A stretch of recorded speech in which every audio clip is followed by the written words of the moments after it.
আমি করি না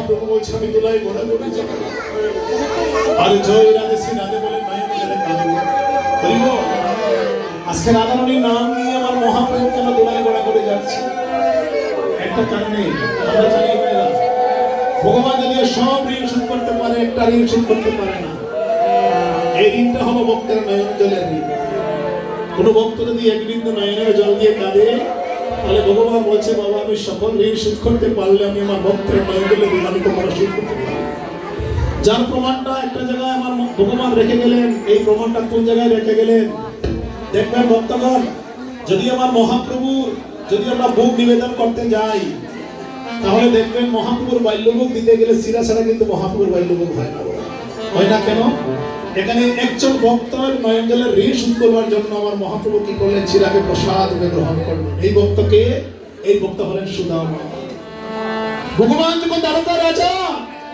তখন আমার ভগবান যখন দ্বারকার রাজা তখন সুদামা কত দরিদ্র ছিল জগতের কাছে সুদামার স্ত্রী মাধবী একদিন গিয়ে যখন সুদামার কাছে বলছে স্বামী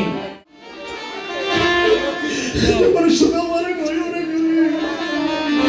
ছিঁড়ে ডুবে হাতে ভিজে দিয়েছে আমার ভগবান বুঝতে পারলেন সুদামা নয়নের জলে ভিজিয়ে এবার তাহার জন্য চিরাই এনেছে কৃষ্ণ যখন বলছে সুদামা বন্ধু যখন বন্ধুর বাড়িতে যায় তখন কিছু না কিছু উপহার নিয়ে যায় বলে সুদামা তুই আমার জন্য কি এনেছিস সুদামা বলছে কানাই রে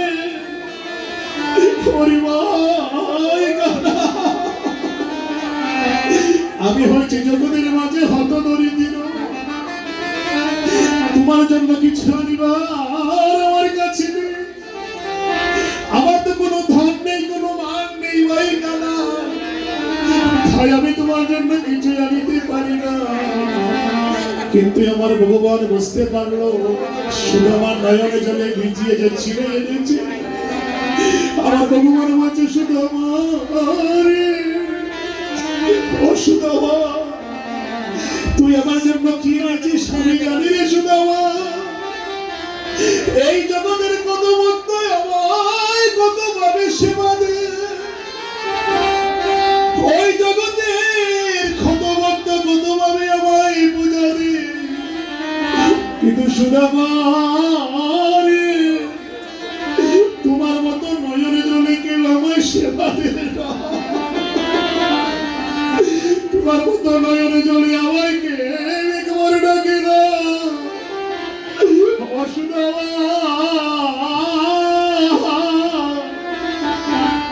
আবার কোন ভক্ত যদি আমায় একেবারে নয়নে জলে ডাকে যদি আমি সকল ঋণ শোধ করতে পারি আমি আমার ভক্তের নয়নে জলের ঋণ কখনো শোধ করতে পারি না সুদামারে আজ তুমি যেমন করে নয়নে জলে ভিজিয়ে আমার জন্য ছিঁড়ে এনেছি সুদামা আমি তো রত্ন ধরে প্রতিজ্ঞা করলাম আমি তোমার ছিঁড়া ধরে প্রতিজ্ঞা করলাম ও সুদামা যেদিন আমি নদিয়ায় গৌর হয়ে যাব সুদামারে যেদিন আমি নদিয়ার মাঝে গৌর হয়ে যাব ও সুদামা সেদিন তোমার নয়নে জলে ঋণ শোধ করিবার জন্য আমি খাঙ্গাল ভক্তের দ্বারে দ্বারে আমি খাঙ্গাল ভক্তের ঘরে ঘরে সুদামারে তোমার নয়নে জলে ঋণ শোধ করিবার আমি তোমার নয়নে জলে ঋণ শোধ করিবার জন্য ও সুদামা তোমার নয়নে জলের বীজা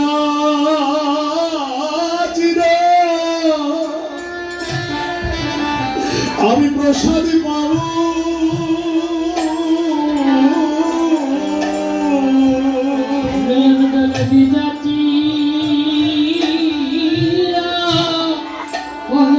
প্রসাদ পাব সুদামা গঙ্গার মধ্যে আমি ঘুরে ঘুরে নয়ন জলের ভিজা ছিল আমি প্রসাদে পাবো ওহে মঙ্গল ভক্তে ওহে গোরে গোরে ওহে নয়ন জলে ভিজা চিরা ওহে প্রসাদ পাব সুদামা গঙ্গার মধ্যে আমি ঘুরে ঘুরে আমি নয়ন জলের ভিজা ছিল আমি প্রসাদে পাবো ওহে মঙ্গল ভক্তে ওহে গোরে গোরে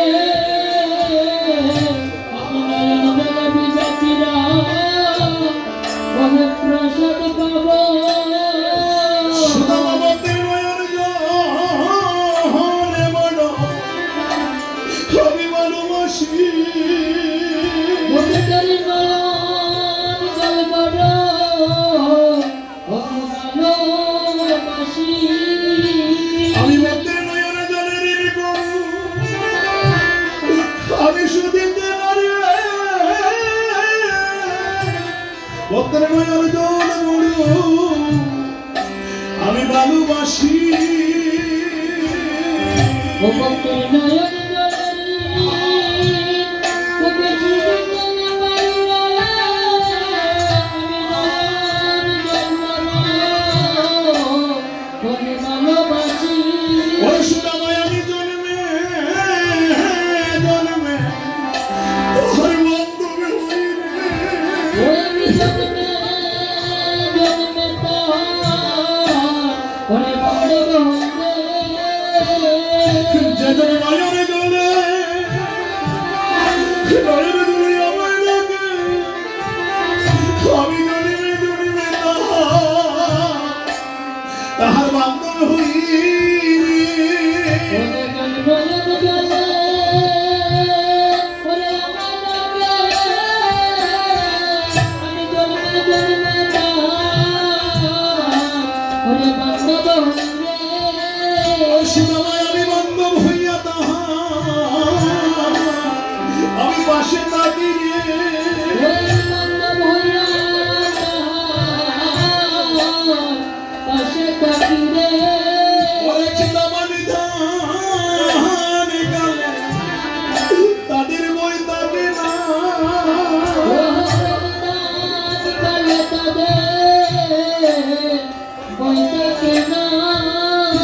যেদিন হাবুর বলে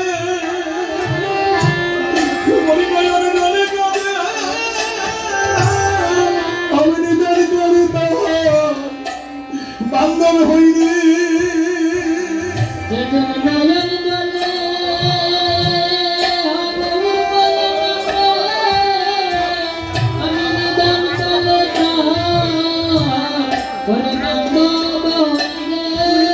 সুদামায় আমি বান্ধব হই আমি পাশে থাকি রে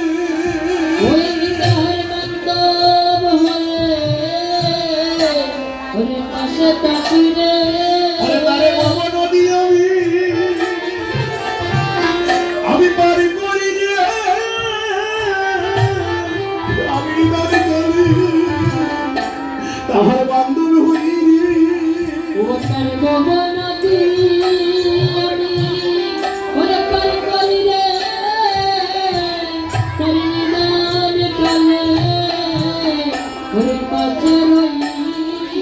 আমি তারে বাবা নদী আমি পারি করি আমি গভীর বান্ধব হই রে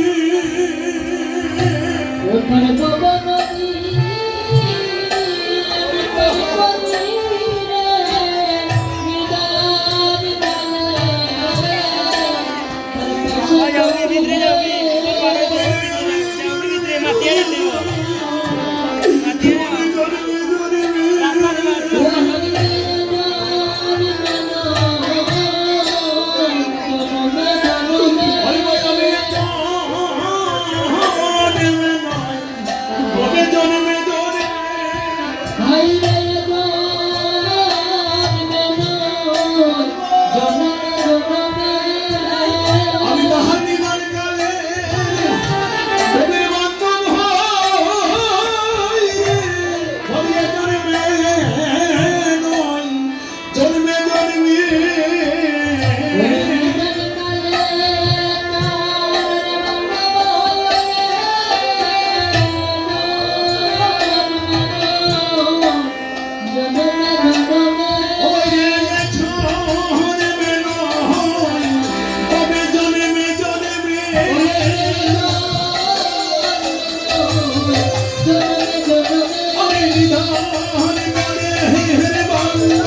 আমরা সবাই জানি রাধারানীর কথা আমার মনে পড়েছিল ভগবান যখন বৃন্দাবনের কৃষ্ণ ছিলেন, কিন্তু আজকে দেখা যায় গৌর হরির মনে মধ্যাহ্ন সময়ে ঝালো পড়া আঁকায় আমার গৌর হরির মনে রাধার কথা মনে পড়ে। তার কারণ মায়েরা, যেমন করে আমরা মানুষগুলো যারা জন্ম নিয়েছি সব অভ্যাস পরিবর্তন করা যায়, কিন্তু বাবা ছোটবেলার অভ্যাস কিন্তু পরিবর্তন করা যায় না। যদিও সব পরিবর্তন হয় কিন্তু অভ্যাস পরিবর্তন করা যায় না। যার যে অভ্যাস দেখবেন মরার আগ পর্যন্ত কিছু না কিছু রয়ে যায়। তো ভগবান হয়ে পারলেন না, যদিও ভগবান সব পরিবর্তন করতে পারে কিন্তু ভগবান অভ্যাস পরিবর্তন করতে পারলেন না। কি অভ্যাস? যখন মা ভগবান বৃন্দাবনের কৃষ্ণ ছিলেন তখন রাধা রাধা বলে ডাকতেন, রাধা রাধা বলে বাঁশি বাজাতেন। কিন্তু আজকে মধ্যাহ্ন সময়ে ওই জালপাড়া আশ্রমে এসে আমার গৌর হরি মনে পড়ে গেল সেই বৃন্দাবনের কথা, আমার গৌর হরির মনে পড়ে গেল ব্রজের কথা, গৌর হরির মনে পড়ে গেল সুবল মিলনের কথা। তাই গৌর হরি বল, গৌর হরি মনে মনে ভাবলেন আমিও ব্রজের খানাই ছিলাম, আমিও ব্রজের খানাই ছিলাম, আমিও ব্রজের খানাই ছিলাম, আমিও ব্রজের খানাই ছিলাম, সুবল মিলন করেছিলাম, আমিও ব্রজের খানাই ছিলাম, সুবল মিলন করেছিলাম, আমিও ব্রজের খানাই ছিলাম।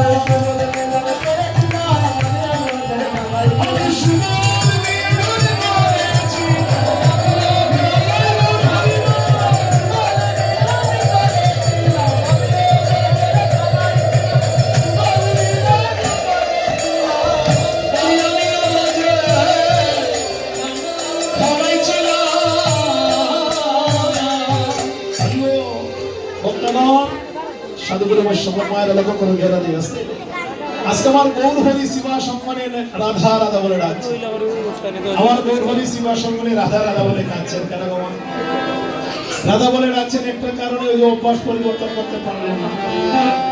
আর একটা কথা লক্ষ্য করো মায়েরা, আমরা জানি আজকে যে গৌর হরি ধরাধামে আসলেন, জয় রাধে শ্রী রাধা বলে বদন নয়ন জলে কাঁদছেন আমার মহাপ্রভুকে নয় একটা কারণ। যদিও ভগবান বলছে রাধে গো, ভগবান একটা জায়গায় রাধারানীর কাছে ঋণী হয়ে রইলেন। বাবা কোন জায়গায় জানেন? আজকে রাধারানী যেমন করে তার পিতৃকুল ত্যাগ করে আমার গোবিন্দকে ভালোবাসতে পেরেছে, যেমন করে রাধারানী তার শ্বশুরকুল ত্যাগ করে আমার ভগবানকে জগতে ভালোবেসেছে। লক্ষ্য করো ভগবানেরা, আমরা তো সবাই জানি রাধারানীর স্বামী আছে না? আছে। রাধারানীর স্বামীকে আয়ান ঘোষ, শাশুড়িও আছে। রাধারানীর সংসার জগতে আছে, তাই না? তো যদি রাধারানীর একটি সংসার আছে, সব আছে, স্বামী আছে, ননদী আছে, শাশুড়ি আছে, সংসার আছে, সব আছে, কিন্তু সব টাকা সত্ত্বেও রাধারানীর মনটা কিন্তু সংসারে আছে। নিজের পতির দিকে, নিজের স্বামীর দিকে তার মন আছে গো মা। তার যে একজন স্বামী আছে, পতি আছে, ওদিকে তার লক্ষ্য আছে নাই? রাধারানী বলে দেখো শাশুড়ি আছে, ওদিকে তার লক্ষ্য নাই। তার লক্ষ্য কোন দিকে? শয়নে স্বপনে নিশি জাগরণে গাইতে শুইতে আমার গোবিন্দ বিনে জগতে আর করতে আপন মনে করে। এখানে কৃষ্ণের যত লীলা সর্ব উত্তম হলো নরলীলা। ভগবান যত লীলা জগতে করেছেন তার মধ্যে সর্বশ্রেষ্ঠ লীলা হলো জগতের কল্যাণের জন্য লীলা, যে জগতের মঙ্গলের জন্য যে লীলা, এইগুলো হয়েছে সর্বশ্রেষ্ঠ লীলা বক্তব্য। তাহলে দেখুন কৃষ্ণের যত লীলা সর্বোত্তম নরলীলা। নরবাবু তাহার স্বরূপ অদর্শে বেনুকর নব নট কিশোর নররূপের হয় অনুরূপ গোবিন্দ লীলা। ভগবান গীতা ভগবান হয়ে আইসেন নি গো মায়েরা, ভগবান গীতা জগতে ভগবান হয়ে আইসেন নি না, ভগবান আইসেন মানুষ হইয়া। ভগবান মানুষ হইয়া কেন আসলেন? ভগবান মনে মনে ভাবলেন আমি যদি ভগবান হয়ে যাই তাহলে এমন করে মানুষের সঙ্গ আমি করতে পারবো। যদি আমি ভগবান হয়ে যাই তাহলে এমন করে আমি ভক্তের সঙ্গ করতে পারবো না। আর যদি আমি ভক্তের সঙ্গ করতে না পারি, মানুষের সঙ্গ যদি আমি না করতে পারি, তাহলে আমার লীলার রসটুকু আমি জগতে প্রকাশ করতে পারবো না। এই জন্য ভগবান বলছে না আমি ভগবান হয়ে যাব না, আমি যাব ভক্ত হয়ে। আস্তে আমি যাব মানুষ হয়ে, আমি যাব ভক্ত হয়ে। এই জন্য ভগবান আসলেন মানুষ হয়ে, নররূপের হয় অনুরূপ গোবিন্দ লীলা। এখানে যে ভগবান যতগুলো লীলা করছেন সবগুলো লীলা মানুষের কল্যাণের জন্য, সবগুলো লীলা মানুষের মঙ্গলের জন্য। এই কথা কেন বলছি? যে রাধারানীর সংসার আছে, রাধারানীর ঘর আছে, রাধারানীর সব আছে, কিন্তু তারপরেও রাঁধতে গেলে আমার গোবিন্দের কথা চিন্তা করে, তাই না? রাধারানী যখন অন্তর করতে যায় তখন কার কথা চিন্তা করে? তখন আমার অসময় গোবিন্দের কথা চিন্তা করে। আজকে 5টা রস জগতে আছে, 5টা রস। 5টা রসের মধ্যে সর্বশ্রেষ্ঠ রস হলো মধুর রস। শান্ত দাস্য সৈক্য বাৎসল্য মধুর 5টা রস। এই 5টা রসের মধ্যে মায়েরা যিনি ভগবানের মা, ভগবানের মা কে? যিনি ভগবানের মা হইয়া যা সর্ব অঙ্গটা আমার গোবিন্দের সেবায় লাগাতে পারলেন। ভগবানের মা, ভগবানের মা তো দুইজন, তাই না? একজন হে, একজন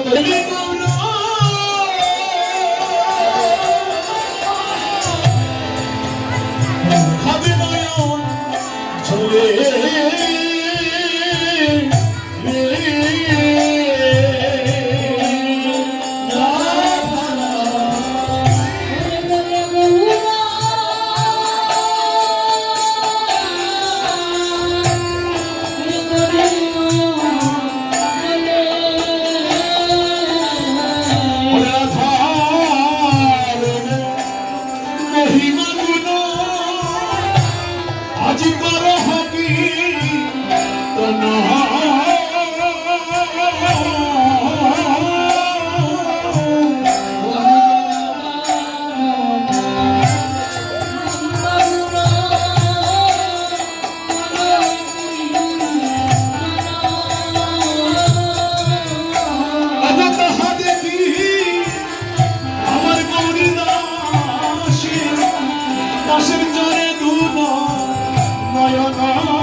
জীবন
আজকে ঝালপাড়া নৃসিংহদেবের আশ্রমে আমার গরিদাস নয়নজলে কাঁদছে মহাপ্রভুর বড় দর্শন করে। কেন মা?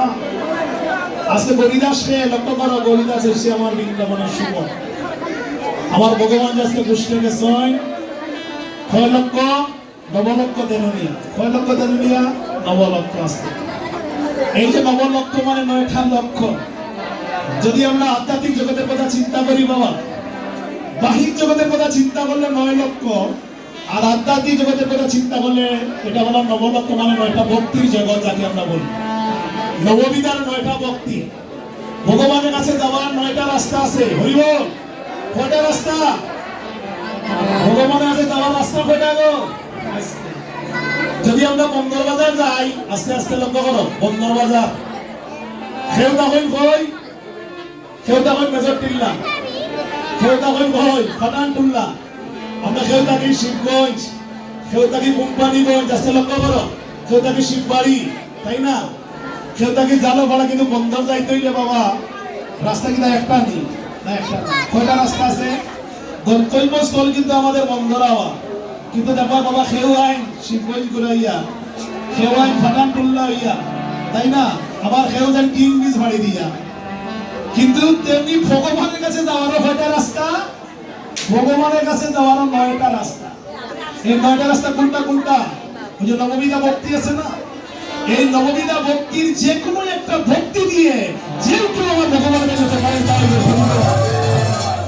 কিন্তু মায়েরা এখন আসতে বন্দর বাজার যাইতে হইলে কি দেখে পুরাই যাইতে চায়নি, কষ্ট করে কেউ যাইতে চায়, সবাই ফাড়ি রাস্তা খুঁজে, ফাড়ি রাস্তা কোন দিকে গেলে রে বাবা? ফাড়ি পথে যাওয়া যায়, শর্ট রাস্তায় যাওয়া যায়।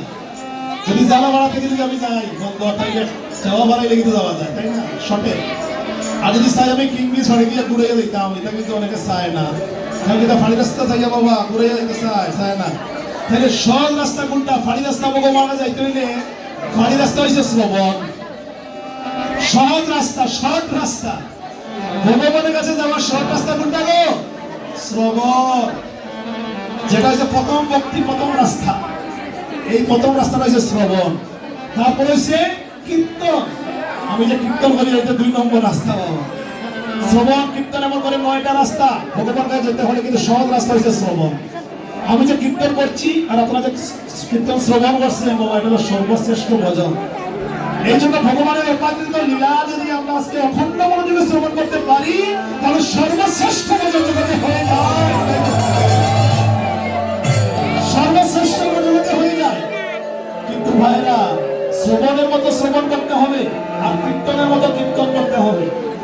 যদি আমি শ্রবণে বসে আসতে শ্রবণে বসে যদি আমার মন যদি চঞ্চল হয়ে যায়, শ্রবণে বসে যদি আমার অন্নমতি মতি হয়ে যায়, তাহলে কিন্তু এখানে বসে 3 ঘন্টা 4 ঘন্টা বসে কোনো লাভ হইতো। ভগবান লীলা করে বৃন্দাবনে, কিন্তু আমার মনটা থাকবে যদিও জালপাড়া। বর্তমানে নিত্যলীলা করে গৌর রায়, আর কোনো কোনো ভাগ্যবানে দেখিবার। এই যে নিত্যলীলা, এই লীলা কিন্তু বৃন্দাবনে চলছে, প্রত্যেকদিন বৃন্দাবনে লীলা হচ্ছে। কিন্তু ওই লীলা সবার ভাইকে আস্বাদন হয় না, সবার ভাইকে দর্শন হয় না, সবার ভাইকে শ্রবণ হয় না। যাদের ভক্তির অন্তর আছে জগতে, যারা ভক্তির হৃদয় পেয়েছে, যারা জগতের মাঝে প্রেমের হৃদয় পেয়েছে, যারা 2টি ভক্তির নয়নে পেয়েছে, যারা 2টি প্রেমের নয়ন জগতে পেয়েছে, তারা কিন্তু লীলা দর্শন করতে পারে। বক্তব্য তারাই আমার ভগবানের লীলা দেখতে পারে, তারাই আমার ভগবানের লীলা শ্রবণ করতে পারে। আজকে আমরা যে স্থানে বসে আছি, এখানে কি ভগবান আছে বাবা? তোমারা ভগবান আসেনি গো? আছে, ভগবান আছে, ভগবান আছে। এখানে এখানে কে কে আছে লক্ষ্য করো, এখানে কে কে আছে? আমার মহাপ্রভু আছেন, বিশ্বদেব আছেন, আমার মহাপ্রভু আছেন, 64 মহন্ত, দ্বাদশ গোপাল, অষ্টকবিরা, চয় চক্রবর্তী, সাধুগুরু, বৈষ্ণব সবাই আছে। কিন্তু আমার মহাপ্রভু এখানে আইসে, গতকালকে আমরা অধিবাসের মাধ্যমে আহ্বান করে আনছি না, 64 মহন্তরে আমি মানছি না, করিয়ে তো নিবেদন আনিয়া মহন্ত বরকীর্তন করে অধিবাস। কালকে আমরা এখানে আনছি, কিন্তু অধিবাসের মাধ্যমে আমার 64 মহন্তরে আমরা আনছি। দ্বাদশ গোপাল, অষ্টকবিরা, চয় চক্রবর্তী সবাই কিন্তু আমরা এখানে আছি। কিন্তু তারা হয়ে আসেন, আমি দেখতে পাইয়াম না, কিন্তু ভক্তগণ ভগবান কিন্তু আমরা সবার মাঝে আমার গৌর হয়ে আছেন, সবার মাঝে 64 মহন্ত আছে। সবার মাঝে কিন্তু ভগবান আসে, ভগবান কিন্তু আমাদের আশেপাশে আছে বাবা। কিন্তু ভক্তির নয়ন যদি না তাকে চর্মচক্ষু দিয়ে তাকে দর্শন করা যায় না, তাকে চর্মচক্ষু দিয়ে দর্শন করা যায় না। ভগবানকে দেখতে হলে প্রেমের নয়ন লাগে। আর যাদের প্রেমের নয়ন আছে তারা কিন্তু জগতে আমার ভগবানকে দর্শন করতে পারছে। যাদের প্রেমের নয়ন নাই, লক্ষ্য করো মায়েরা, যিনি দধির্বাণ্ড ভঞ্জন করবেন মুকুন্দ, এবারকে রঘুনন্দন মুকুন্দ কবিরাজের ছেলে। এই কথা আমি কেন বলছি লক্ষ্য করুন। যেখানে মুকুন্দ কবিরাজ সারা জীবন গোপীনাথের সেবা দিয়ে আমার গোপীনাথে পাইছে না, পাইছেনি গমা? সারা জীবন দিল, তন্ত্র মন্ত্র করলো, সারা জীবন সেবা দিল, শুদ্ধ সদাচার হয়ে সেবা দিল, কিন্তু আমার গোপীনাথের দেখাতে একদিন হইল না। কিন্তু রঘুনন্দন একদিন সেবা দিতে গিয়ে আমার সাক্ষাৎ গোপীনাথের দেখা পেল, সাক্ষাৎ গোপীনাথের সেবা পেল। সেদিন যখন আমার রঘুনন্দনকে যখন গোপীনাথ সেদিন দেখা দিয়েছে, সকল নাড়ু তার হাতে গাইছে। যখন তার মা বলেছিল বাবা তুমি প্রসাদ দাও, তখন কি বলেছিল রঘুনন্দন? বলেছিল মা সব প্রসাদ তো গোপীনাথ পেয়েছে। সেদিন যখন তার মা তাকে যখন মারতে গেল, আঘাত করলো, সে বলছে মা গোপীনাথ খেয়েছে, কিন্তু মার বিশ্বাস নয়। সেদিন মা তো বিশ্বাস করলো না গো। কেন বিশ্বাস করলো না? যে তোর বাবা প্রতিদিন সেবা দিয়ে তোর বাবার হাতে একদিন খেলো না, আর আজকে তুই একদিন সেবা দিতে গিয়ে তোর হাতে ভগবান খেয়েছি। আমি বিশ্বাস করি না বাবা, তুই আমার দুষ্ট ছেলে, আমি তোকে মিথ্যাবাদী ছেলে আমার গর্বে ধারণ করেছি, আমার জন্মটা বেতা গিয়েছে, তোর মতো মিথ্যাবাদী ছেলেকে আমি ধারণ করেছি। ভগবান তো চায় না কোনো সময় ভক্তরে বিপদে বলাতে চায়। আজকে যার মন্দিরে আমরা বলছি নৃসিংহদেবের মন্দির বাবা, নৃসিংহদেব হারে রক্ষা করছেন প্রহ্লাদ রে ভক্তরে জগতে রক্ষা করিবার জন্য তো আমার নৃসিংহদেব হইয়া ভগবান আইসিনি। তাই করে হরিব জয় লক্ষ্য করে। তো কেন এখন পরের দিন যখন কি বলবো, পরের দিন যখন রঘুনন্দন আমার সেবা দিতে গেল, গোপীনাথের সেবা, এখন মুকুন্দ কবিরাজ মনে মনে ভাবলো আজকে আমি লুকাইয়া দেখবো সে কেমন করে তার হাতে গোপীনাথ খায় কিনা। লক্ষ্য করো, যখন গোপীনাথের সেবা দিতে গেল রঘুনন্দন, মুকুন্দ কবিরাজ দূরে দাঁড়িয়ে রইল, আগলায় দাঁড়িয়ে দেখছে তার পুত্র কি করছে। এখন রঘুনন্দন যখন গোপীনাথের সামনে গিয়ে বলছে গোপীনাথ আজ তুমি যদি আমার হাতে সেবা না করো, আজ তুমি যদি আমার হাতে না খাও, তোমাকে ভালোবেসে আমি মিথ্যাবাদী নামে ধারণে করেছি, তোমাকে ভালোবেসে কেউ যদি মিথ্যাবাদী জগতে ধারণ করে তাহলে তোমার নামে কলঙ্ক রাখবে। হে গোপীনাথ, তুমি যদি আজ আমার হাতে আবার না খাও, ওই প্রাণটাই আমি আর রাখবো না, তোমার চরণে আমার প্রাণ আমি বিসর্জন দেব। ভগবান মনে মনে ভাবিনি যদি আমার ভক্তকে আমি রক্ষা রাখি, আমি যদি আমার মন্দিরে বিপদের সময় যদি ভক্তের পাশে তাহলে আমার নাম বিপদ মঞ্জুর মধুসূদন বলে কেউ জগতে ডাকবে না।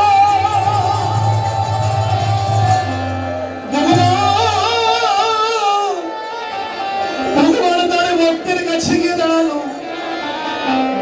আবার এবার কি করলো, রঘুনন্দনের হাতে আবার ভগবান সেবা করলো। যখন ভগবান সেবা করলো, নাড়ু খাচ্ছে, আর মুকুন্দ কবিরাজ যাচ্ছে বাবা গোপীনাথ পাথর খাচ্ছে, পাথর। তখন বলছে বাবা তোর হাতে গোপীনাথ পাথর খাচ্ছে। এবার রঘুনন্দন বলছে বাবা পাথর নয়, সে আমার হাতে নাড়ু খাচ্ছে। বলছে না বাবা, আমি দেখতে পাচ্ছি সে পাথর খাচ্ছে। তখন আমার গোপীনাথে বলছে ওরে রঘুনন্দন, তুমি যেমন করে ভক্তির নয়নে দিয়ে আমার জগতে পেয়েছো, নয়নে বলে আমার দর্শন করেছো, ওরে তোমার পিতা মুকুন্দ কবিরাজের প্রেমের নয়ন পায় না বলে, ওই জগতে প্রেমের নয়ন নাই বলে তোমার পিতা আমায় জগতে দর্শন করতে পারছে না বাবা। তোমার পিতা আমায় জগতে দর্শন করতে পারছে না, আমায় দেখতে পাচ্ছে না। হে ভক্তগণ, হে বৈষ্ণবগণ, আমরা যেমন করে বলেছি না, পরশমণির পরশে যেমন করে লোহা সোনায় পরিণত হয়ে যায়, কেমন করে একজন ভক্তের পরে সে একজন অভক্ত জগতে কেমন করে ভক্ত হয়ে যায়। তখন আমার গোপীনাথ বলেছিল, ওরে মুকুন্দ, যদি তুমি আমায় দর্শন করতে চাও, যদি তুমি আমায় দেখতে চাও তোমার নয়ন দিয়ে, তাহলে তুমি তোমার ছেলে রঘুনন্দনকে বর্ষ করো। যখন মুকুন্দ কবিরাজ রঘুনন্দনকে বর্ষ করলো, এমন করে রঘুনন্দনের পরশে সেদিন মুকুন্দ কবিরাজের প্রেমের উদয় হলো। সেদিন সেই প্রেমের নয়ন দিয়ে আমার গোপীনাথকে দর্শন করেছে। বর্তমানে বৈষ্ণব, আজ আমার যেমন করে বক্তব্য একজন ভক্তের পরশে এই জগতে আমার ভগবানকে দেখা যায়। এই জন্য বলছি বাবা, আজ আমার গৌরকে দর্শন করতে হলে, আমার গৌরকে দেখতে হলে যদি আমার প্রেমের নয়ন না হয়, ভক্তির নয়ন না হয়, তাহলে জগতের মাঝে আমার গৌরকে দেখা যায় না। আমার ভগবানকে দেখা যায় না। হে ভক্তগণ, হে বৈষ্ণব গো, আজ গৌরী দাস বলছে, প্রভু গো, হে প্রভু, তুমি রাধা বলে ডাকছো কেন? তুমি রাধা বলে কাঁদছো কেন প্রভু? তোমার মাঝে তো রাধা রানী আছে, তোমার মাঝে রাধা রানী আছে, তুমি তোমার মাঝে রাধাকে দর্শন করো। এবার গৌরী দাসে বলে, প্রভু তুমি কেন উচ্ছাটো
ভগবানের রাখাল হয়ে যাবো, ভগবানের সকাল হইল।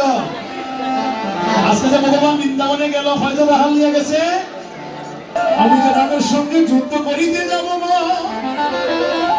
আস্তে বাবা, আমি তো জানি আমার বংশে কেউ বাকি নাই, সবাই কিন্তু রামের হাতে বধ হয়েছে। তুমি আমায় ভালো করে সাজিয়ে দাও, আমি রামের সঙ্গে যুদ্ধ করতে যাবো। তখন তরুণ সেনের মা কি দিয়ে সাজাইছে? কোন অলঙ্কার দিয়া না, তরুণ সেনের মা তরুণীকে সাজাইছে শুধু রাম নাম দিয়া, সর্বাঙ্গে শুধু জয় রাম জয় রাম জয় রাম জয় রাম জয় রাম লিখে দিয়ে এবার তরুণীকে ভালো করে সাজিয়ে দিল। কেন? কোন মা চায় না অকালে তার সন্তানের মৃত্যু হোক, চায়নি গো ও মা?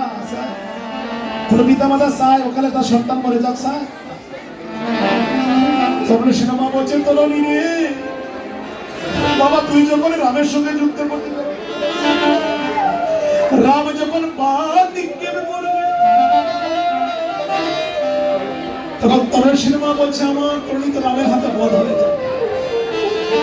আমার ওই সন্তান আর কোনোদিন মা বলে আমায় ডাকবে না, আমি সন্তানের মুখে কোনোদিন মা বলে ডাক আমি শুনব না। আর যদি আমার সন্তানের সর্বঙ্গে যদি রাম নাম লিখে দেয়, আমার সন্তান যখন রামের সঙ্গে যুদ্ধ করতে যাবে, রাম যখন বাণ নিক্ষেপ করবে, ওই বাণটা যখন আমার সন্তানের অঙ্গে লাগার আগে যখন রামের নামের উপরে পড়বে, যখন রামের নামের উপরে পড়বে, তখন আমার সন্তানের কোনো অমঙ্গল হবে না। এই কথা চিন্তা করে তরুণী সেনের মা তরুণী সেনের সর্বাঙ্গে জয় রাম জয় রাম জয় রাম লিখে দিয়ে বলছে, যা বাবা, তুমি তোমার জেঠা বাবু অর্থাৎ রাবণের কাছ থেকে বিদায় নিয়ে তুমি রামের সঙ্গে যুদ্ধ করতে চলে যাও। যখন তরুণী সেন যখন রাবণের কাছে গিয়ে উপনীত হবে,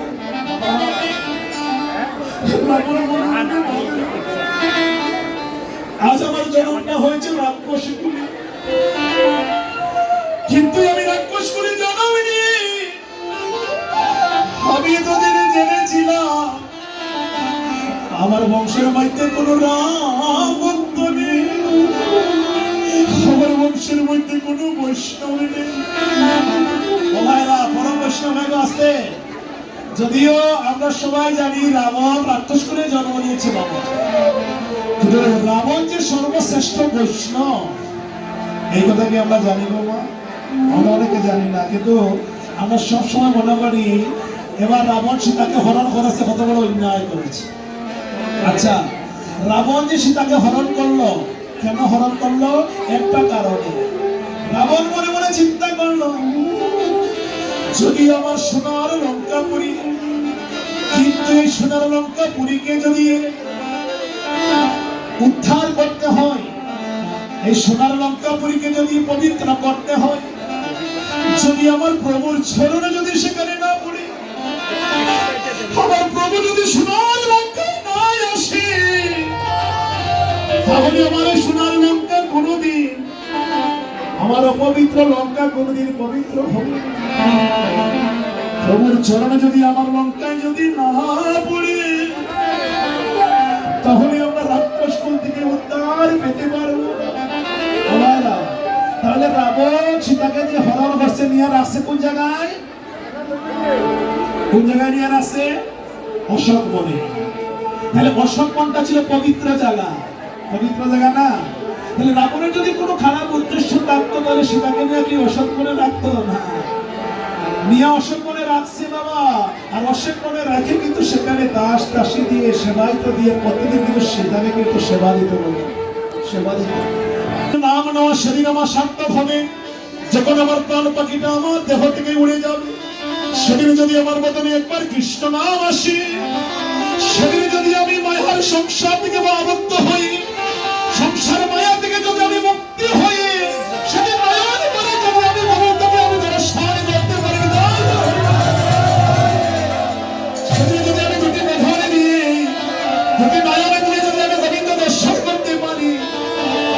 হরিদাসের যে মৃত্যু হয়েছে বাবা, আসতে আমার হরিদাস, হরিদাস আমরা জানি সবসময় 3 লক্ষ মালা জপ করতেন। 3 লক্ষ মালা জপ না করে হরিদাস জল পর্যন্ত প্রশ্ন করতেন না বাবা, করতেন 3 লক্ষ মালা হরিদাস প্রতিদিন কি করতেন মা?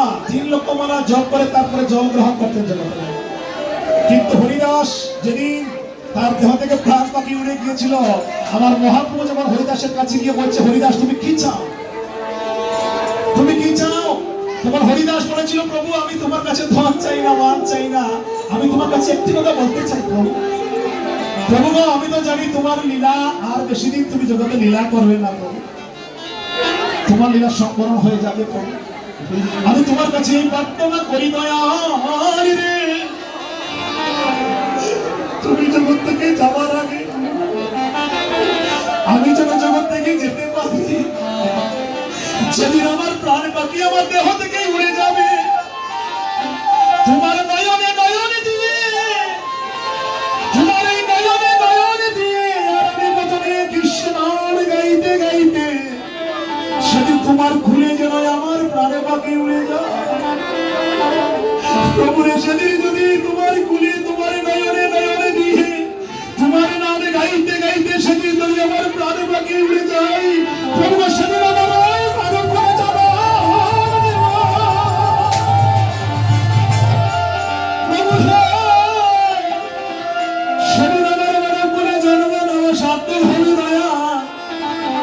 সেদিন মহাপ্রভু বলেছিল, হরিদাস তোমার মনের আশা পূর্ণ হবে হরিদাস।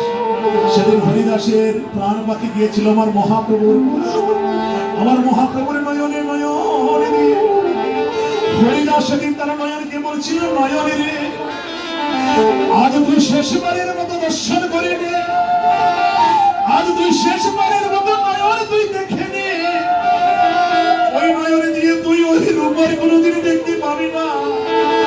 সেদিন হরিদাস বদনকে বলেছিল, আরে বদন তুই আজকে শেষবারের মতো তুই একবার গৌর গুণগান গেয়ে নে। তুই ওই বদন দিয়ে কোনোদিন আর গৌর গুণগান গাইতে পারবে না। সেদিন হরিদাস বলেছিল, প্রভু গো, যেদিন আমার প্রাণবাকে উড়ে যাবে সেদিন তোমার নয়নে নয়ন দিয়ে আমি বদন দিয়ে তোমার নামটি যেন আমি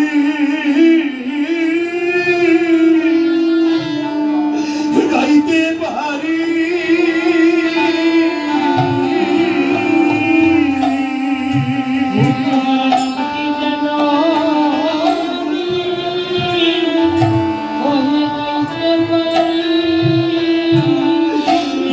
তোমার নামটি যেন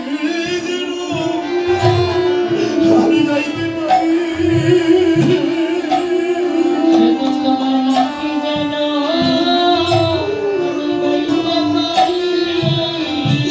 যেদিন উড়ে যাবে আমার প্রাণ পাখি, সেদিন তোমার নামটি যেন আমি গাইতে পারি।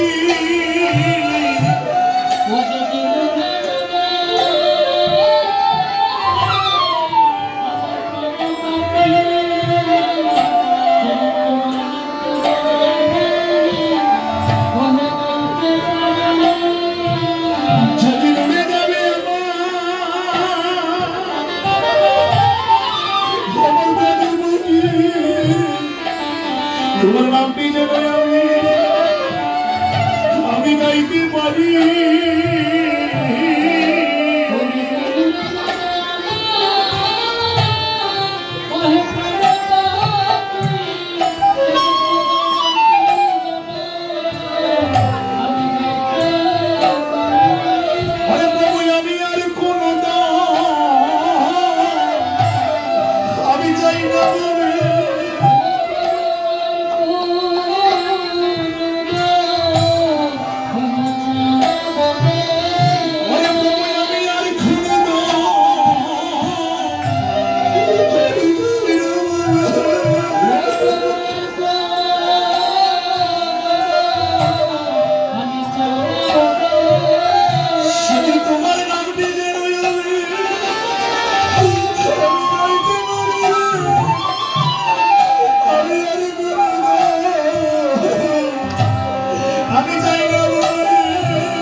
আমার মহাপ্রভুর বাইরে হলো রাধা, ভিতরে কৃষ্ণ, দুই অঙ্গে ভঙ্গ তারে বলে গৌরাঙ্গ।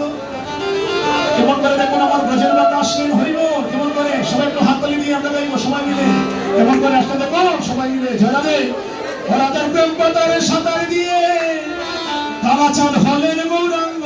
সবাই মিলে যারা দাঁড়িয়ে আছি, যারা বসে আছি, সবাই মিলে গাইবে তো হাততালি দিয়ে। দর্শক মাঝে সবাই মিলে দাঁড়াতে বসিয়া হরি নাম কীর্তন করা, সবাই হাতে তালি দিয়া হরি বল বেড়াতে।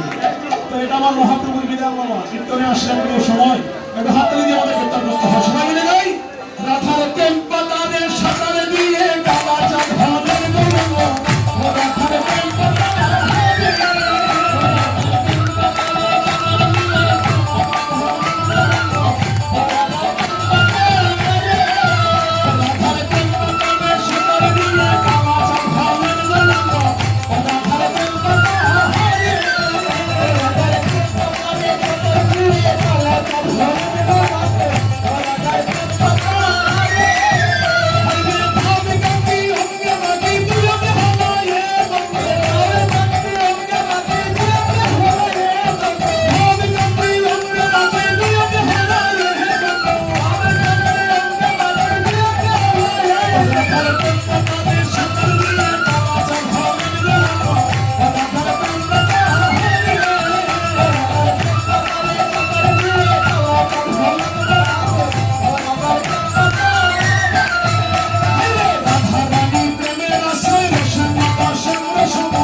কালাচাঁদ হলেন গৌরাঙ্গ।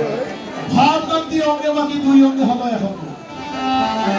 রাধারানী প্রেমের আশ্রয় আর রসেন নট শ্যাম রসন, জীবের ভাগ্যে নইতে উদয়। আজকে একমাত্র কলির জীবের ভাগ্য ভালো বলে হরিব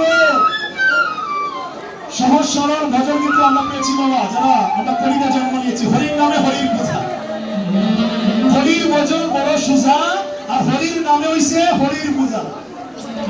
ভগবানের নাম নিলে কিন্তু আমাদের সর্বশ্রেষ্ঠ ভজন হয়ে যায়, ভগবানের সর্বপূজা জগতে হয়ে যায়। এজন্য সহজ সহজভাবে জগতে আমরা ভগবানকে লাভ করতে পারি। এই জন্য কবিদাস বলছে প্রভু তোমার মাঝে রাধারানী আছেন আজকে, তো কবিদাস হইল সুবল আজকে ভগবান। দেখো তরণীর সঙ্গে মা বলছে তরণী রে, তরণী শোন বাবা, রামের কাছ থেকে বিদায় নিয়ে তুমি যাও। তরণী যখন রামের কাছে গেল, রামচন্দ্র কি বলছে বাবা, আমি জেনেছি আমার বংশে কোনো রাম ভক্ত নাই।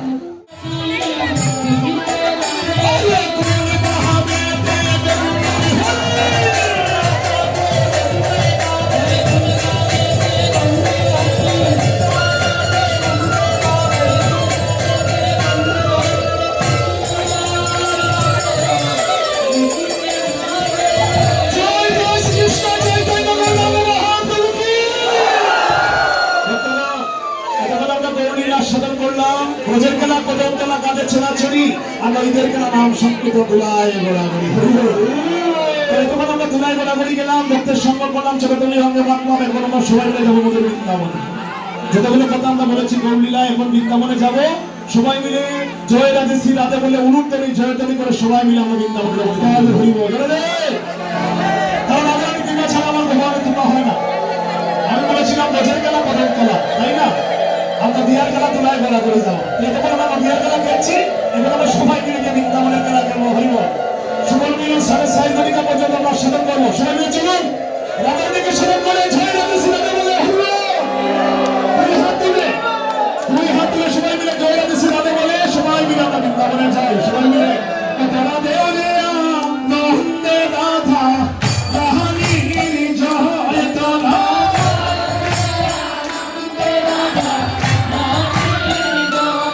হরে রাধা রানীর জয় দিলে রাধা রানী দয়া হয়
ভক্তগণ, এতক্ষণ আমরা নদিয়ার খেলা খেললাম, গৌরলীলা, এখন আস্বাদন করবো 4.5 ঘটিকা পর্যন্ত আমরা বৃন্দাবনে সুদল মিলন রাধে। আমি আগে বলেছিলাম মায়েরা নদিয়ার খেলা দুলা গোড়াগড়ি যাবো, আমরা দুলাই গোড়াগড়ি গেলাম, দুলা আমি মানলাম। এবার সবাই মিলে আমরা একটু গজের খেলা খেলবো। এই খেলাটা হচ্ছে খাতে সরাসরি খেলা, তো খেলতে হইলে হয় পক্ষ লাগে। এফকে খেলা হয়নি গো, না এফকে খেলা হয় না, খেলতে হলে 2 পক্ষ লাগে। তো আজকে আমরা যে খেলা ভগবান বৃন্দাবনে খেলেছিলেন, আমরা সেই খেলা খেলবো আজকে ঝালপালা বিশ্বদেবের আশ্রমে। তাই দেখি কারা কারা বৃন্দাবনের খেলা খেলতে চান, হাত তুলে কারা কারা বৃন্দাবনের খেলা খেলতে চান, সবাই মিলে, ঠিক আছে? খেলে রাম রাম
রাম রাম না, রাম হচ্ছে আমার বলরাম।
আমি করিতে পারি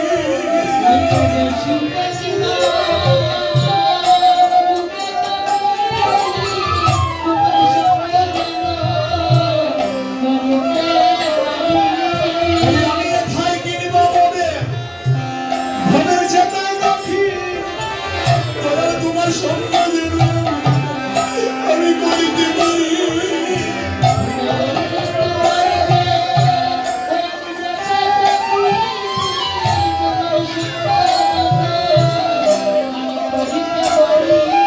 আমি আমার যেই সেই গুলে আমার হোক না জন তোরা তোমার আমি করিতে পারি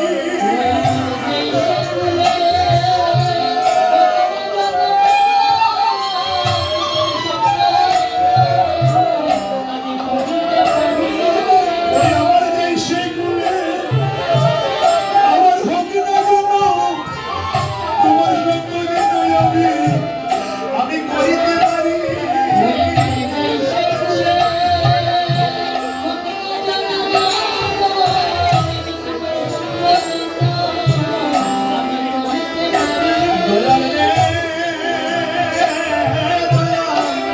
তুমি ঝনমে ঝনমে আমার বান্ধব হইয়া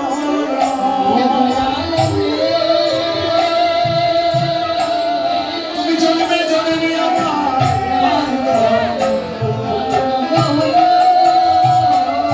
তুমি বান্ধব হইয়া আমার পাশে থাকিও বান্ধব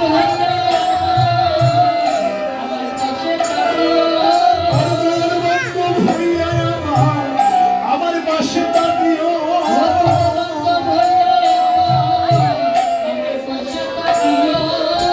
বলি আমি সুখে নিবা ভেবে দুঃখে পক্ষী তুমি বান্ধব হইয়া আমার পাশে থাকিও আমি সুখে নিবা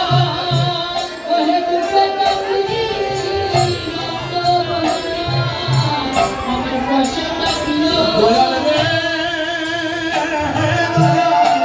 তুমি জন্মে জন্মে আমার বান্ধব হইয়া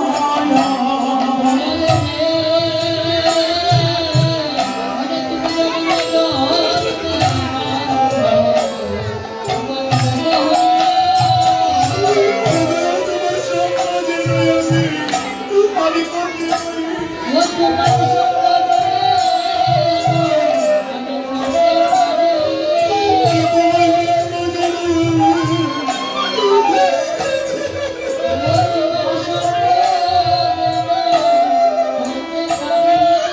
আমি শুনে নিলাম আমি দুঃখে থাকি তোমার সম্মানে আমি করতে পারি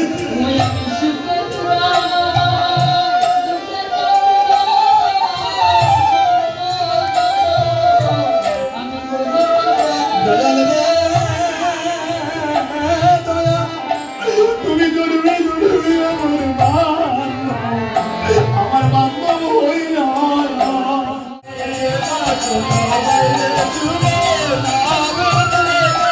আমার কবিতা বলে শুভ আমার আগুন লাগছে আগুন আজকে তো আমরা আগুন নিলাই দিলা দিয়া পানি দিয়া এবার শুভ বলছে কানাই রে তোমার যখন আগুন লাগছে যদি টিনের ঘরে আগুন লাগে যদি সোনের ঘরে আগুন লাগে আমরা আগুন নিবাই জল দিয়া তাই পানি দিয়া সুবলে পানি আনিয়ে দিয়া ঘর বাইরে তুমি জল নিবা এখন কবিদের কোন ঘরে আগুন লাগছে গো টিনের ঘরে নেই না সোনের ঘরে মনের ঘরে যদি খেলের মনের ঘরে আগুন লাগে সুরমা নদীর জল সাঁতার লেখা পাইব তাহলে কবিদের আগুন লাগছে মনের ঘরে আমার কবিত্ব বলে সুবল রে অসবল ভাইরে আমার যে ঘরে আগুন লেগেছে ওই আগুন সুবল চলে তো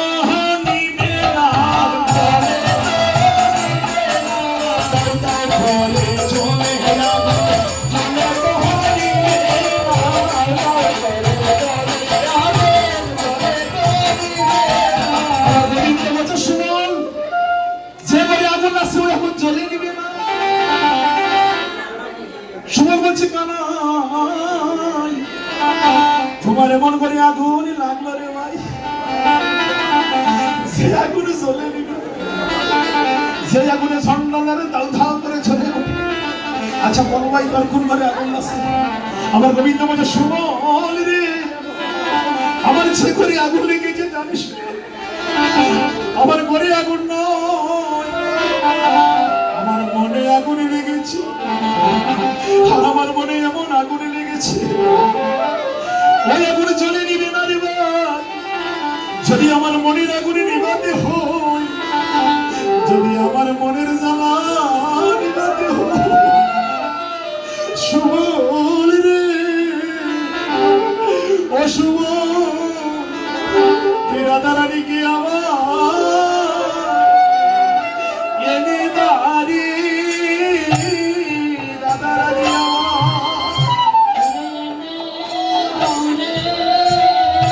বলি দাও দাও ঘুরে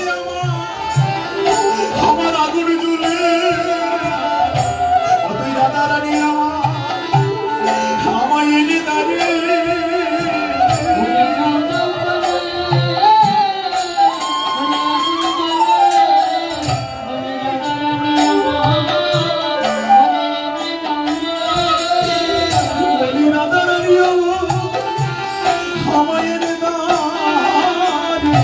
সুবলে দাও দাও করে আমার অনল জ্বলে।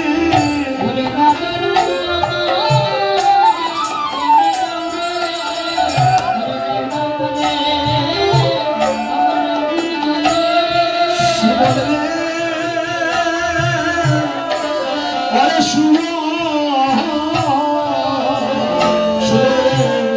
বলি দাদাই আমার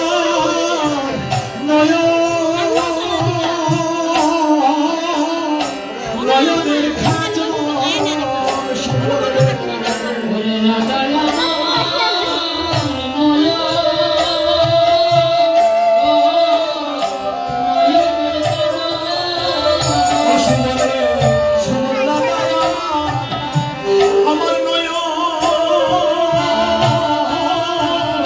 নয়নের খাজল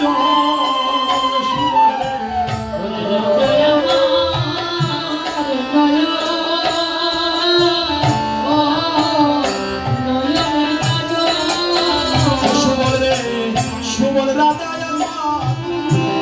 আমার প্রেমের গুরু, আমার মনে বাঞ্ছা খলব অল্প করু রে। সুবল রে সুবল রাধা আমার প্রেমের গুরু,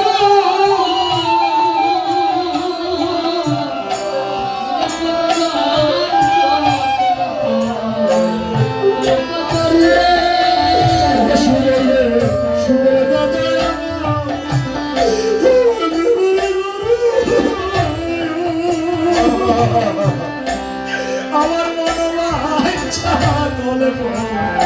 গল্প করু রে।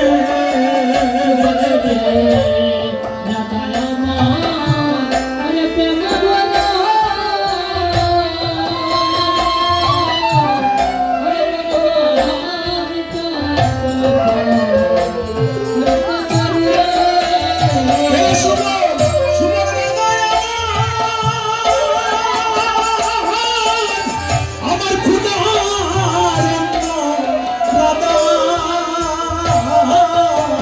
রাধা পিপাসার জল আমার বাইরে শুয়ায়,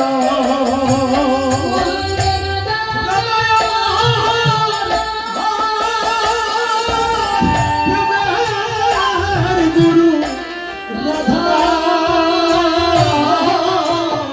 রাধা পিপাসার জল সুবল রে সুবল রে রাধা আমার সাধন ভজ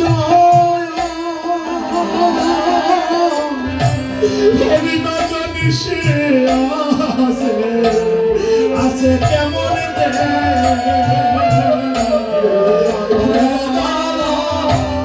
সাধন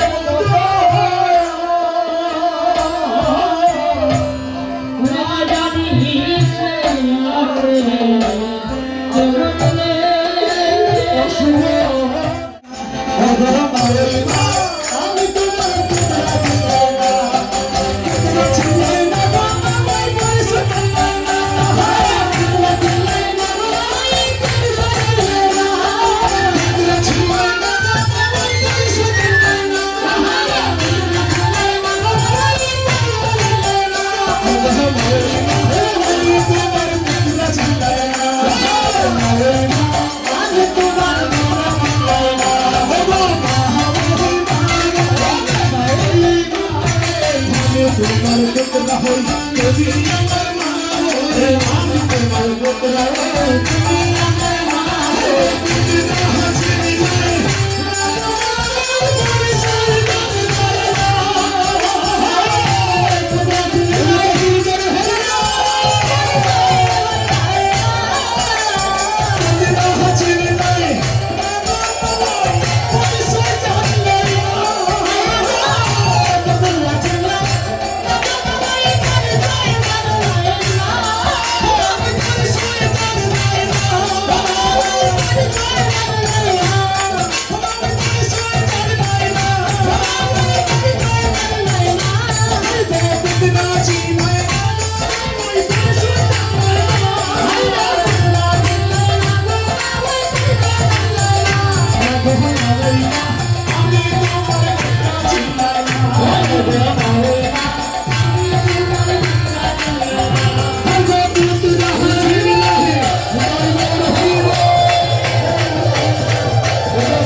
চন্দ্রবানের পুত্র রামে চন্দ্রবানের পুত্র রামে আমার শুভ জানো তুমি চন্দ্রবানের পুত্র রামে আমার শুভ জানো তুমি চন্দ্রবানের পুত্র রামে আমার নাম সুন্দর জানো না তুমি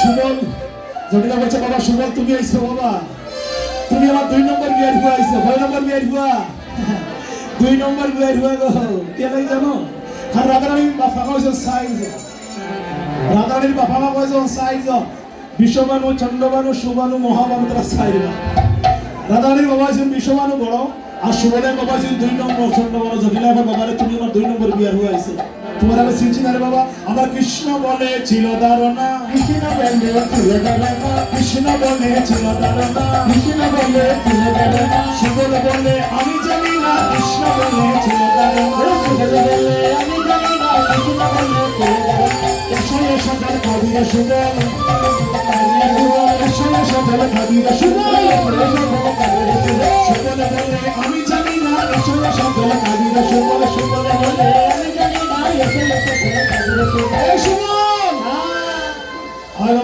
আমার ঘরে কোনো ধরা বাধা নাই বাবারে ওই রঙ্গন সারা রাধারানী বসে আছে তুমি রাধারানীর কাছ থেকে জলপান করো সুবল বলছে এখন আমার 810 টাকা আমি জাল লাগিয়েছি যে উদ্দেশ্য নিয়ে আইছি এখন আমার 810 টাকা আসতে সুবল যখন রওনা হয়েছে রঙ্গন সারা যাওয়ার লাগিয়া জোরে বলছে সুবল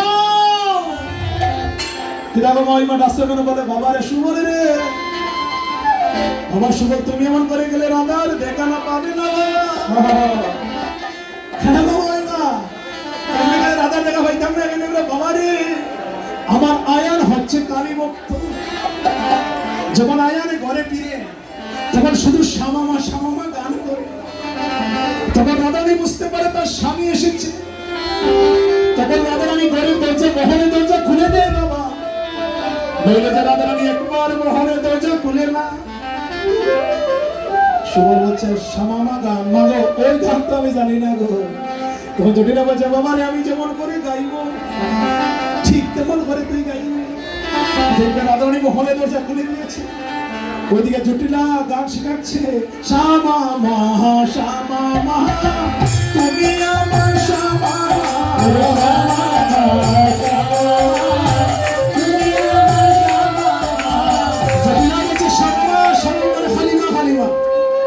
সুবলে মনে মনে ভাববো আমার গোবিন্দের নাম অবশ্যই তাই না আমরা গান গাই জানি সাংখালিয়া সোনাবন্ধুরে গান গাই তো তাহলে আমার গোবিন্দের নাম তো শ্যাম তাহলে আমি খালিমার নাম গাইবো না সুবল বলছে শ্যাম আমার তুমি আমার শ্যাম আমার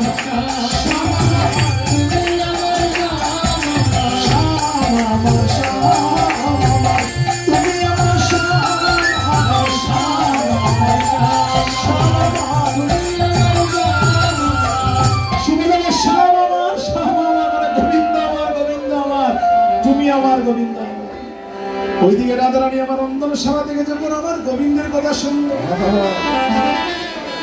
রাধারানী মনে মনে ভাবিল 9 বছর বয়সে আমার আয়ানের সঙ্গে বিয়ে হয়েছে,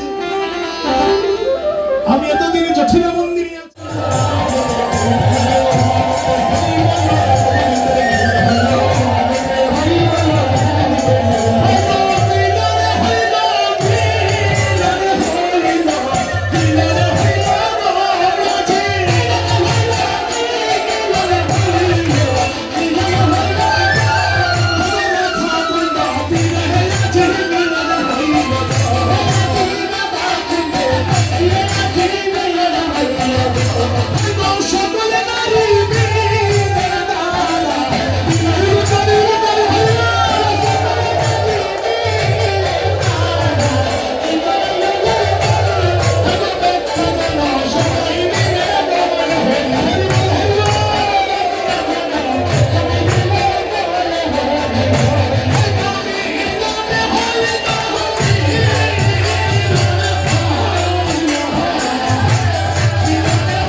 সুমনের চূড়া